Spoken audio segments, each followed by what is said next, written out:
I wanted to briefly educate you on the two different models of online coaching that we see within South Africa. The first model is essentially more of a content creator that sells products at volume. So they might be selling a recipe booklet, a booklet on how to lose body fat, or some kind of challenge. And then you see the second model, where the primary position of that individual is a coach and they happen to also post on social media. Now, in that second model, this is where you're hiring someone with a lot of expertise, a lot of qualifications, and you generally are working with them one-on-one, or you should be working with them one-on-one if they have that secondary model. Now, if we look at model one, where it is more of a content creator based kind of role, this individual will spend a lot of their time, resources, energy, and money put into social media. So their primary role on a daily basis is to market, is to create content, is to use paid ads, to then be able to sell at mass volume a certain program that has been built once, and they might sell it to 100 people.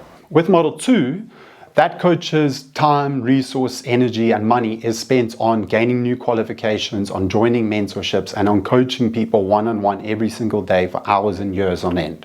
Now, with model one, the advantage is that it is generally cheaper. Now, it is cheaper because the person would have built a product once. It might take them a day to build a certain product, a certain challenge or recipe booklet, and then they can sell that booklet 100 times over. So that is how the price is brought down, because it's not a very time-consuming endeavor, both from creating the product and from actually releasing the product and you using the product. You take on a lot of the time because you buy the product and then use it. In the second model, with a coach who has a lot of experience and expertise, that will obviously come more at a premium because, number one, it's taken potentially a decade of investing in themselves for that coach to gain that experience, gain that expertise. And number two, it's also a very time-consuming way to coach because you're coaching each individual one by one. You're not creating one plan that then gets sent out to 100 people. You're constructing a new plan every single time you work with each individual. So it's important to understand what you want as a consumer. Do you want to buy a product, or do you want to buy a service and buy a solution? Now, I know for a lot of people, money is tight, I get that, but I've definitely seen